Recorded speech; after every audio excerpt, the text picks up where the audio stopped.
Did you know that there are 4 words rendered hell in the King James Bible, and that each one has a particular meaning? In the Old Testament, it's the Hebrew transliteration Sheol.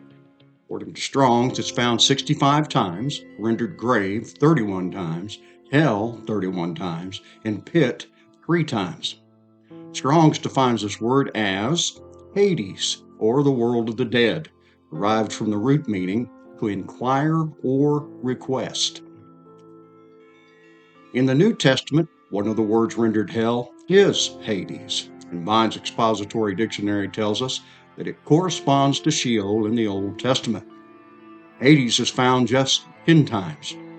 Strong's defines this as properly unseen, that is, Hades, or the place of departed souls.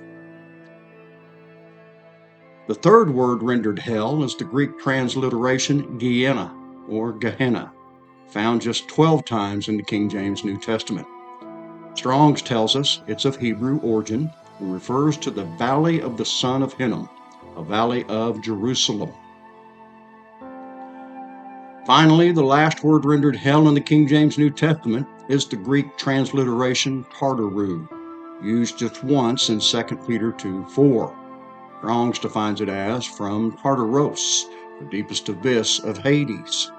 Vincent Word Study states, it is strange to find Peter using this pagan term, which represents the Greek hell, though treated here not as equivalent to Gehenna, but as the place of detention until the judgment. As one might suspect from all of this, the traditional idea of hell doesn't really comfortably fit within the scope of all these definitions. So let's come back to everlasting fire, since it's attached to Gehenna. As previously mentioned, this phrase is found just twice in the King James New Testament, once in Matthew 25:41 and the other in the following. If your hand or foot causes you to sin, cut it off and cast it from you. It is better for you to enter into life lame or maimed, rather than having 2 hands or 2 feet to be cast into the everlasting fire. And if your eye causes you to sin, pluck it out and cast it from you. It is better for you to enter into life with 1 eye, rather than having 2 eyes, to be cast into hellfire. As noted, everlasting fire is aionios pur, which we considered in the previous study. In Matthew 25:41 and 46, Jesus defines this as punishment or chastisement, stressing the need for correction. Here, Jesus refers to this everlasting fire as hell fire. Vincent's Word Studies states that this phrase is more accurately rendered as the hell or Gehenna of fire, and goes on to give us the following. The word Gehenna, rendered hell, occurs outside of the Gospels only at James 3:6. It is the Greek representative of the Hebrew Gehinnom, or Valley of Hinnom, a deep, narrow glen to the south of Jerusalem, where, after the introduction to the worship of the fire gods by Ahaz, the idolatrous Jews sacrificed their children to Molech. Josiah formally desecrated it, that no man might make his son or his daughter pass through the fire to Molech. After this, it became the common refuge place of the city, into which the bodies of criminals, carcasses of animals, and all sorts of filth were cast. Just as it's possible to miss the gist of what Jesus endeavors to teach us in Matthew 25 due to our focus on everlasting fire, the same rings true for what Jesus teaches in Matthew 18. What most fail to see is that the parable of the sheep and goats actually sheds understanding on what Jesus taught in Matthew 18 and vice versa. And no, it's not about eternal torment. The only reason punishment or correction is even mentioned is to show why it is necessary. Now, let's go to the parable of the sheep and goats. Put on your thinking caps, because we're about to challenge some long-standing traditions.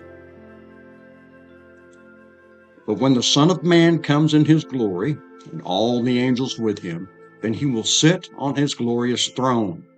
All the nations will be gathered before him, and he will separate them from one another, as the shepherd separates the sheep from the goats. And he will put the sheep on his right and the goats on the left.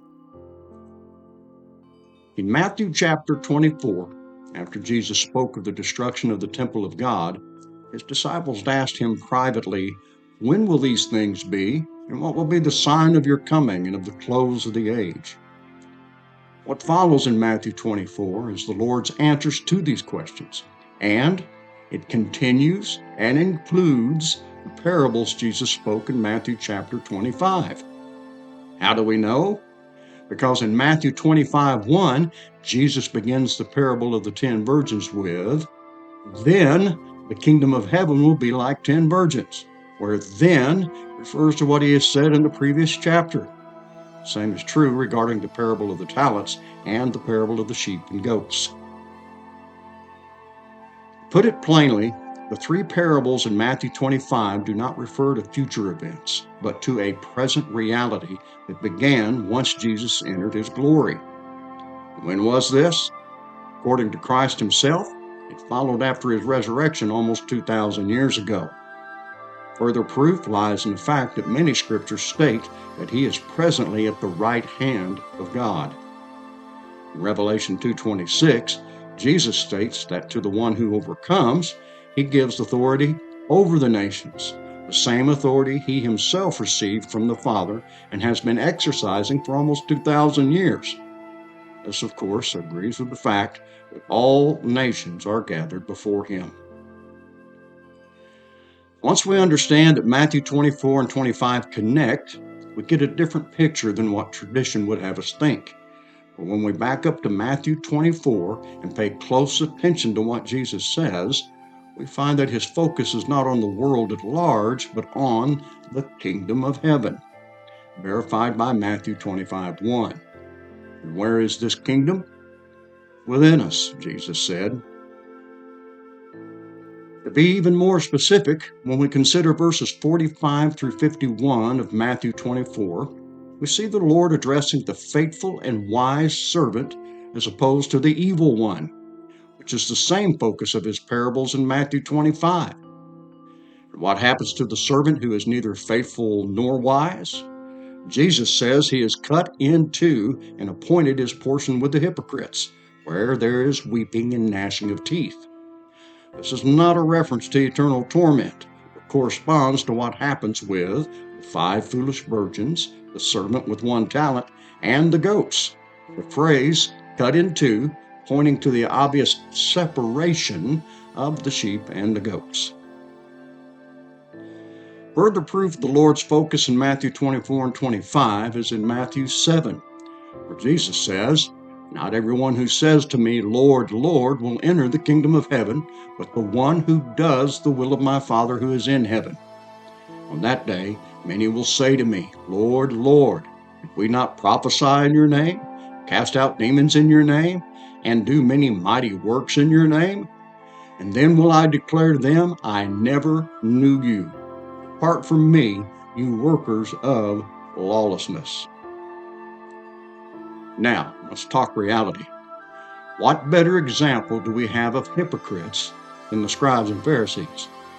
And what's even more interesting is the fact that preceding Matthew 24 and 25 is Matthew 23, where Jesus describes the hypocrisy of these religious leaders that is unmistakable in its presentation. And when we compare much of contemporary Christianity with what Jesus describes in Matthew chapter 23, we are forced to ask ourselves if we are not guilty of the same things. In Matthew 23, Jesus pronounces 7 woes on the Pharisees, 7 denoting fullness and pointing to what Jesus told the Pharisees in the following. "Fill up then the measure of your fathers." Just a few verses later, Jesus states the following. "O Jerusalem, Jerusalem, the city that kills the prophets and stones those who are sent to it. How often would I have gathered your children together as a hen gathers her brood under her wings, and you would not. See, your house is left to you desolate. For I tell you, you will not see me again until you say, 'Blessed is he who comes in the name of the Lord.'" No doubt, these are powerful words, revealing that it was his own people who would deliver him up to be crucified. And yet, Jesus does not consign the religious leaders or Jerusalem to eternal torment. It simply states, "Your house is left to you desolate," and that they would not see him again until they say, "Blessed is he who comes in the name of the Lord."